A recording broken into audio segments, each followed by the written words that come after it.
All right, players, today we're going to switch things up a little bit. So I feel like we could play a little game here on the YouTubes. Let's play a game of over under. If you don't know what that is, I'll explain it to you in a second, but this is the game that will get my unborn children death threats. I know how y'all do on the YouTube. So let's get the slander going.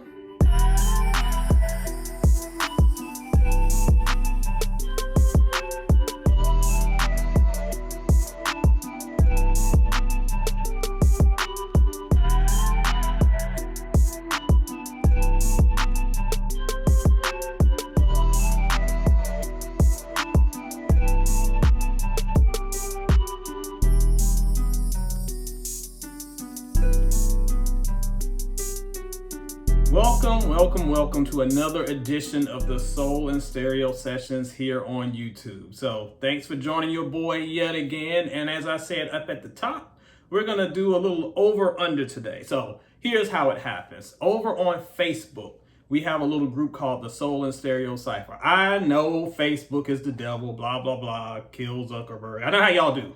But trust me, this place is fun. And if you enjoyed the videos that we do here on YouTube, you should probably check it out. It's a space for music fans, movie fans, pop culture fans. Stuff we talk about on these YouTube vids, we just talk about that all day long on Facebook. And what we did a couple days ago was we talked about artists and which artists we thought had overrated albums and underrated albums. So this is what I did. I asked my Soul and Stereo Cypher fam if they could give me some names.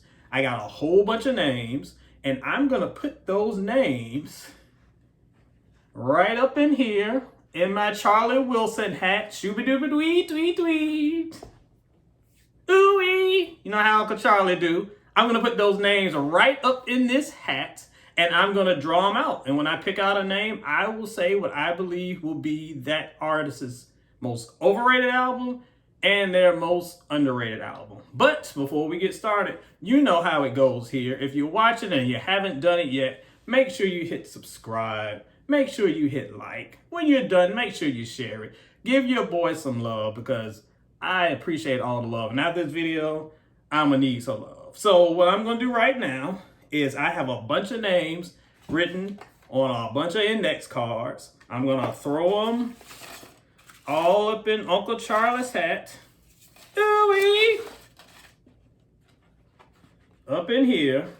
And then I'm going to pull and I'm going to select. So let's see who we got first. We'll just go until I get tired of y'all slandering me because I can feel the slander digitally coming. All right, artist number one. It's your girl. Looks like we got Beyoncé coming up first. Beyoncé? Are you doing another video about Beyoncé? How'd you get in here? I heard Beyoncé. Are you doing another video about her? This is gonna be a long one, y'all.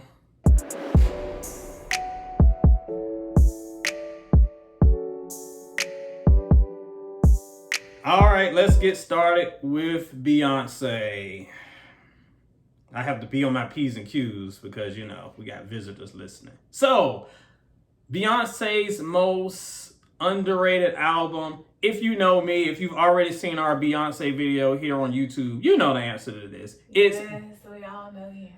Oh gosh, it's B-Day. And why is it B-Day? Because not only is it Beyonce's best album, it's her most consistent album. And even though it came out pre-Beyonce, which is why I think it doesn't get the hype that it deserves, it's the album to me that from front to back, it really encapsulates all that she is. Not one dip in quality, no peaks and valleys like we usually get with her albums. Straight solid across the board. It's a great album, but I don't understand why you think it's her best album. I just said why I think it's her best. What do you think about it? It's a great album. It is very, very solid, but it just doesn't break new ground like her later albums did. And I agree with that, but it's also more consistent than them later albums. Whatevs. Oh gosh. And let's go with most overrated. I'm sorry. It's that debut. It's Dangerously in Love. That's a good album. me tell you about Dangerously in Love, because I know how y'all feel. Let me break it down. It's not a bad album. And let me preface this by saying this. A lot of the albums that I'll be saying are overrated. That's not necessarily terrible. It's just that they aren't as good as they're often proclaimed to be.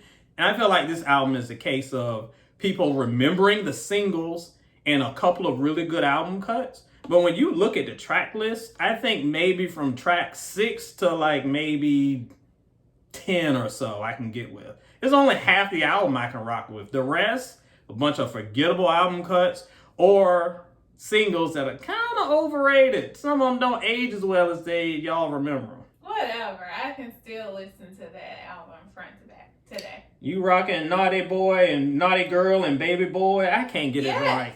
Yes. Well, let me sit over here with Yes, the song Yes. And you can have the rest of that. All right, let's see who is next to come out of old Charlie's hat. Look at this. Look at the coincidence. Look at the coinky dink. We've got Maya.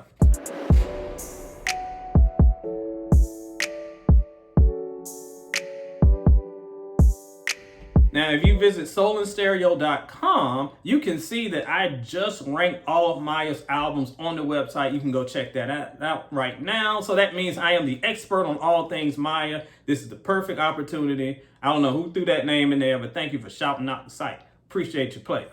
But let's see. Her most underrated album, I would have to say, is her most recent album, TKO.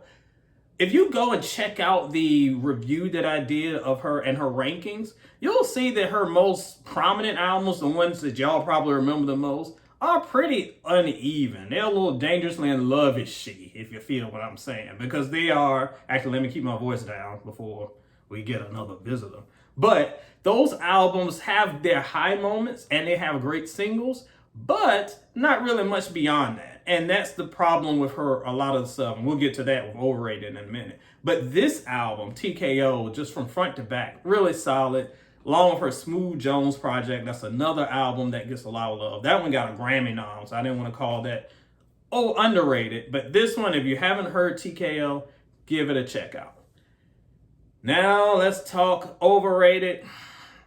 I'm going to go with Mood Ring. Mood Ring is a fan favorite album of hers. Everyone loves My Love Is Like Whoa single. It's got the other joints up there, Falling. There's some really familiar songs for Maya fans. But as an overall project, it's not all that. It's really uneven, especially at the beginning. The first few tracks is sleepy time for me, player. But later on, it picks up some momentum near the end. So not a bad album, but certainly not nearly as good as it often says it is. So that's it for Maya. Let me see who else y'all got up in here. All right, Prince.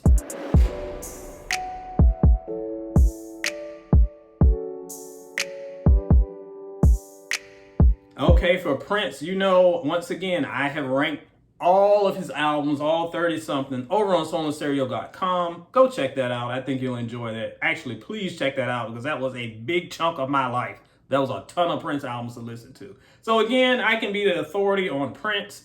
And I know Prince's fan base is very, very dedicated about their boy. So I'm going to get hate no matter what I say. But I think his most underrated to me, going back and revisiting all of those albums maybe a year or so ago, it wasn't too long ago, was Emancipation. Emancipation is an album that lives up to its name. It was right after the drama with Warner Brothers Records. It was you all remember when he had the slave across his face. It was coming out of that. He had just gotten into a marriage. It was a really happy point in his life. And he decided to release a 3-disc album. If you know me, I can't with these long albums, let alone 3 discs. But it's for what it's worth. It really holds up. There's some really, really, really strong stuff on these discs. I know there are some things pulled from the archives. Prince is just a guy who constantly records, and that really shined through here. Of all the albums that kind of get hype and don't get hype, that's one I think is much more worthy of conversation. But we also have to do Overrated, and this is where y'all come from my neck. The aunties are going to rip me apart. Prince's album, Come.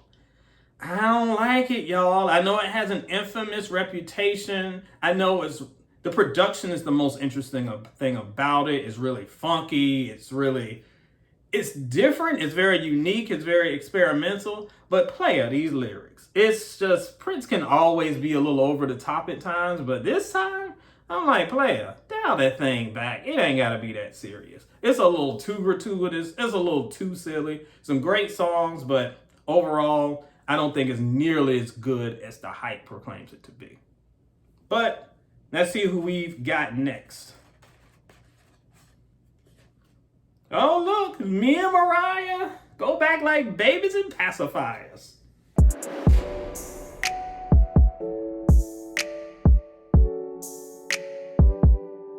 All right, so Miss MC, Mariah Carey. If I have to say of her albums, the most underrated would probably be E=MC². Actually, I love that album title. One of my favorite album titles ever because it's clearly a play off of The Emancipation of Mimi Part 2. So I love that. This album doesn't get the love it deserves, and I think, again, we were talking about this in the Cypher, it's probably because it was released too soon to that blockbuster comeback, that album that Mariah gave us, Mimi. Everybody was still focused on that, and here we got a new album. A not bad album at all, y'all. It's got great singles and really strong album cuts, but for whatever reason, it just kind of goes over people's heads. The one that I think gets way too much attention, RIP to my mentions, is that Glitter album. I don't care about Justice for Glitter. I'm sorry. And again, this isn't a horrible album. By no means is it horrible.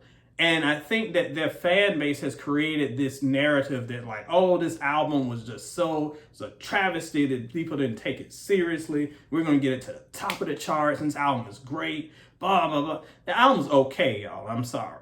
It's okay at best. Mariah has a high standard of albums. And when I think of albums that I would play pretty much every single one of them besides this. Some good songs, but a lot of stuff I don't care about. Glad y'all got Justice for Glitter, because for Mimi, I'm sticking with MC². Let's see what we got next. Oh, it's your girl, Monica.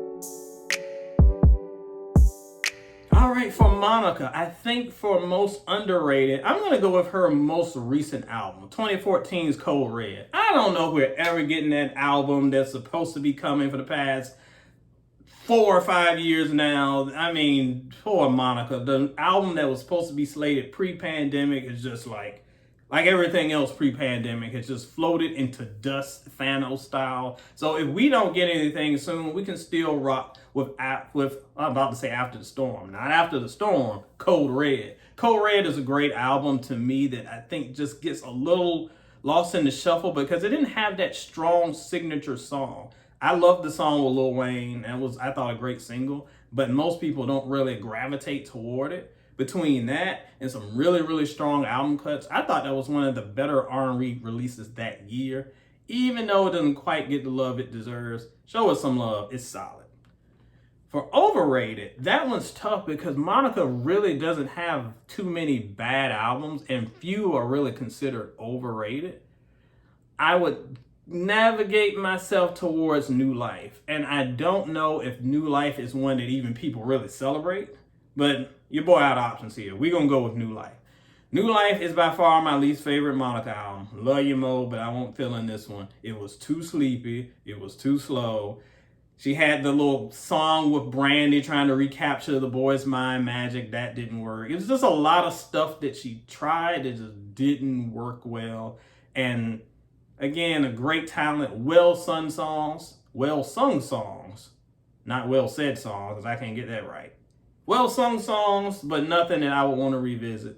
Not really high on my list. All right, let's see who's next out of the old Gap Band hat. Oh, I'm in trouble now. Alicia Keys.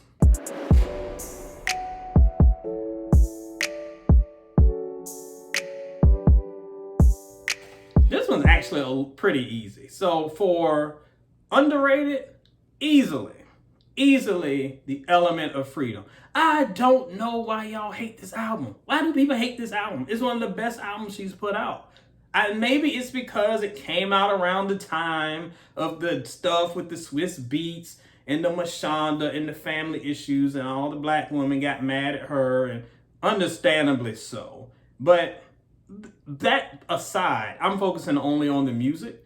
And when it comes to the music, this album was really good. We got some great collabos, some really good album cuts. This Bad, oh please, oh y'all sleeping. And we got a version of Empire State of Mind that isn't completely cornball. I'm sorry to my New Yorkers, your song is corny.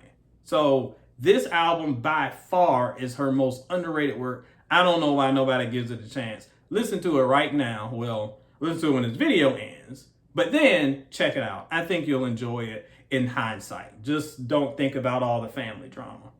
Most overrated? If you looked at my timeline last year, that answer is simple. It's the Keys album. That album that came out just a few months ago. Her double disc disaster. I've talked about this before. I've talked about it on the Soulback podcast. I've talked about it on soulandstereo.com. I've talked about it in the Soul and Stereo Cypher. I've talked about it on Twitter, where I was destroyed by the stands. This album feels like Alicia recorded an album and realized how dry and boring it was. So she brought in a hip-hop producer to give it some life. Okay, smart idea. But instead of taking the best from two and making one really solid album, she just threw out all the songs and was like, here, y'all, have all these songs. It's a mess. It's a mess when it comes to structure, sequencing. There's just a glut of songs here that you're forcing the listener to pick through. And yeah, there are about 6 or 7 good songs, sure.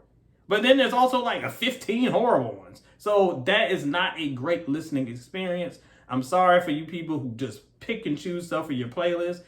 Yes, you made a great playlist, but that was not a great album. Very overrated. Sorry, Alicia. I love you, but I can't stand that album. Let's go to another artist. It looks like Miss Jackson, if you're nasty.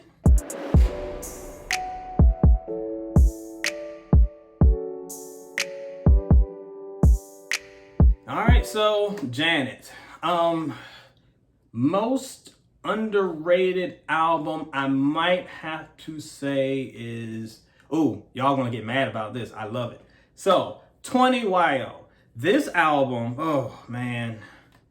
I don't even know how to put this album into words. It was produced, it wasn't totally produced by Jermaine Dupri, but Jermaine Dupri had a heavy hand in this. And I think a lot of Janet fans thought that it was, I don't know, a betrayal of her sound a bit. But this is Jermaine Dupri we're talking about. Like, he's a master of producing R&B songs, and I thought that album was really, really good. It's a different sound for Janet, but by no means a bad sound at all. Janet's a tough one to kind of nail down because, again, almost every project prior to the everything Control and forward is pretty good. So if you skip the Kitty albums, you're pretty good. But when it comes to underrated, I think that 20YO might be the one that you guys might want to revisit. But when it goes to overrated, this is specifically for Janet stans. I'm sorry, I'm coming for y'all right now. Because I don't really see this level of devotion for regular Janet fans. But the Discipline album. The Discipline album gets a lot of hype and celebration I've seen on social media, which is weird to me because it's easily the most inconsistent of later day Janet albums. She really was trying to go in on the electronic and the dance and the synthy sounds, and it just, when it works, it works. I mean, she's got some bangers up there, Rock With You, like she's got some joints. But it's just like, there's something there that isn't as solid as it needs to be. So I would hope that y'all, instead of hyping that one up, get a little bit more love to 20YO, because that one deserves it. Let's see what we got next. Who put this in here? Keith?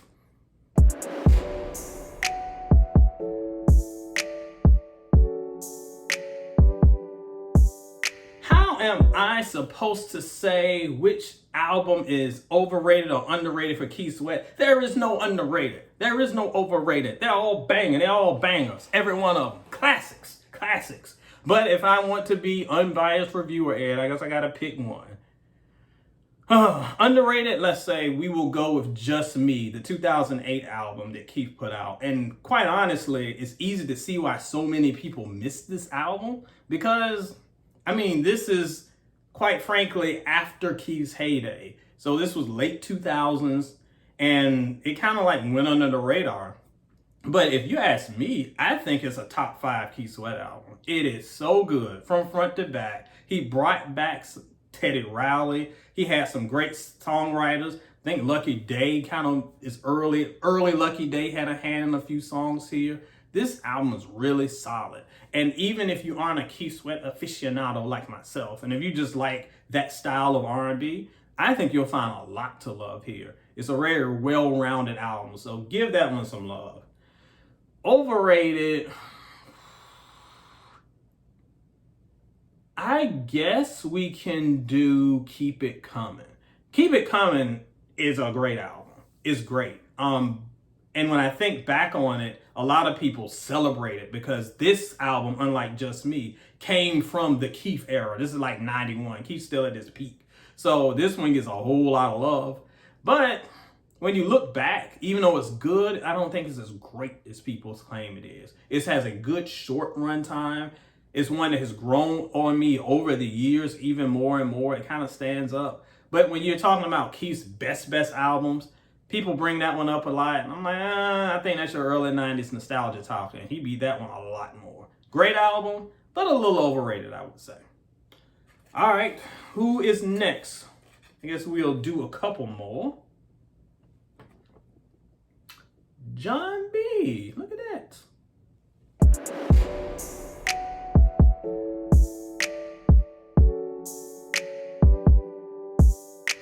All right, y'all. Jon B. This is another one that's kind of tough because Jon has like 3 really great albums that people remember, and then like his second half career albums that no one remembers, and they aren't bad either.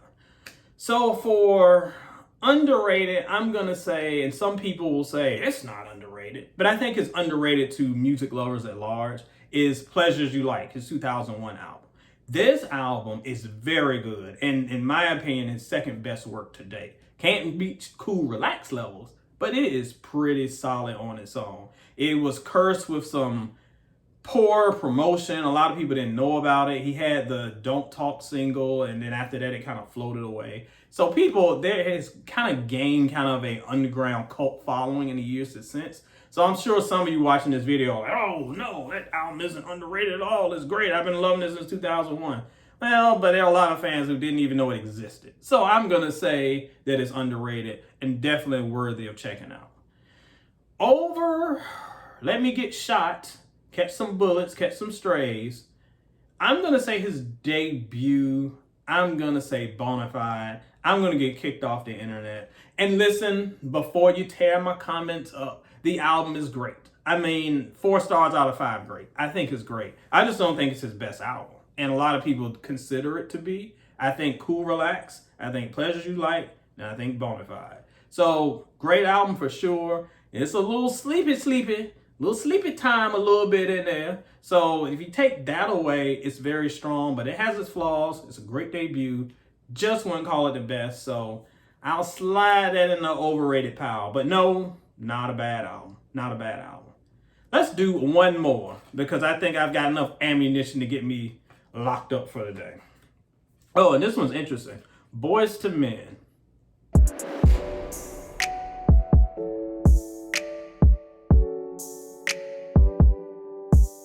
All right. I would say when it comes to underrated with Boyz II Men, I gotta go with the 20 album. I bet y'all are saying I don't know what that album is. You know why? Because it's underrated and you should have. After years and years and years of Boyz II Men being off the stage, off the spotlight. They were basically just doing cover albums left and right and left and right. They decided to have an album that celebrated 20 years of their career. It was one disc of new material, another disc of classic material. That disc of new material had bangers on it. It was like they turned the clock back to 94. Absolutely excellent album. Make sure you check that out if you haven't already. It's great. When it comes to Overrated, though, I'm gonna get in trouble. I'm gonna have to say Full Circle. Full Circle is an album, I wanna say it came out early 2000s, maybe 2002 or so. This is around the end of the peak Boyz II Men era. And it's beloved. Mike was still around. I think it was his last album. But overall, it was a little uneven. Really, of all the early Boyz II Men albums, I think this one was the most uneven. It just lacked a spark. It doesn't have anything memorable about it as their earlier works tended to have. So, not horrible. I've heard worse. But I've also seen this album celebrated a lot, especially on Facebook. And I'm just like, y'all have fun. It's kind of okay. Not the best to me. So there you go. Those are my picks for 10 R&B artists, over and under.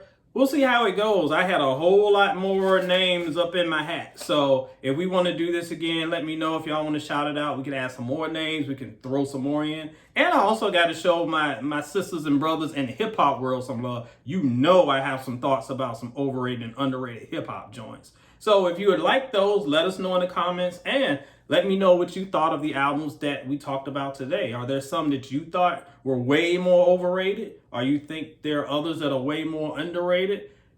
Act up in the comments. Show your boy some love and let's do it. Until then, this session of The Cypher, The Cypher, that's on Facebook. Go to Facebook and check out The Cypher. Soul and Stereo Cypher on Facebook is get you straight there. But here is the sessions. So, I'm gonna tip my hat. Shooby-dooby-wee. This session is a wrap. Play on, players.